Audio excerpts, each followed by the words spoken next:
Hi dears, നിങ്ങൾക്കായുള്ള ഇന്നത്തെ message. നിങ്ങളുടെ ജീവിതത്തിൽ ഇപ്പോൾ എവിടെ തിരിഞ്ഞാലും പ്രതിസന്ധികൾ മാത്രം. ഒരു വിധത്തിൽ എല്ലാം സോൾവാക്കി വരുമ്പോൾ പിന്നെയും അടുത്തത്. മനോധൈര്യം ഒന്നുകൊണ്ട് മാത്രം നിങ്ങൾ ഇതുവരെ പിടിച്ചു നിന്നു.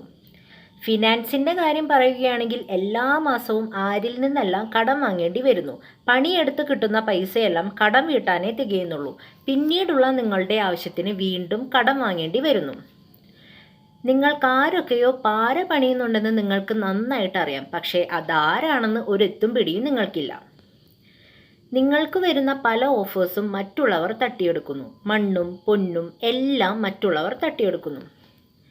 അവസാനം കൂട്ടിയും കിഴിച്ചും നോക്കുമ്പോൾ നിങ്ങളും നിങ്ങളുടെ എടുത്താ പൊന്താത്ത ഉത്തരവാദിത്തങ്ങളും മാത്രം. ഇതാണ് നിങ്ങളുടെ ഇപ്പോഴത്തെ അവസ്ഥ. നിങ്ങളൊന്ന് ശ്രദ്ധിച്ചാൽ ഈ പ്രശ്നങ്ങൾ ഒരു പരിധി വരെ തടയാൻ പറ്റും. അതിന് നിങ്ങൾ പാസ്റ്റിനെ, അതായത് കഴിഞ്ഞ കാലത്തെ വേദനകൾ, കുറ്റബോധം ഇവയെല്ലാം ഉപേക്ഷിക്കണം.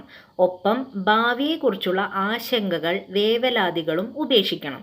എന്നിട്ട് ഇന്ന് ഈ നിമിഷത്തിൽ നിങ്ങളുടെ മനോധൈര്യത്തെ മുറുകെ പിടിച്ച് പ്രസൻറ്റിൽ ജീവിക്കുക. പോസിറ്റീവായിരിക്കുക. നിങ്ങളുടെ മുന്നിൽ പലതും തെളിഞ്ഞു വരും. അത് കൃത്യമായി ഡീകോഡ് ചെയ്തെടുക്കുക, അതായത് ഇൻ്റർപ്രറ്റ് ചെയ്തെടുക്കുക. നിങ്ങളുടെ ഇൻറ്റ്യൂഷനെ വിശ്വസിച്ച് മുന്നോട്ട് പോകുക. Thank you dears.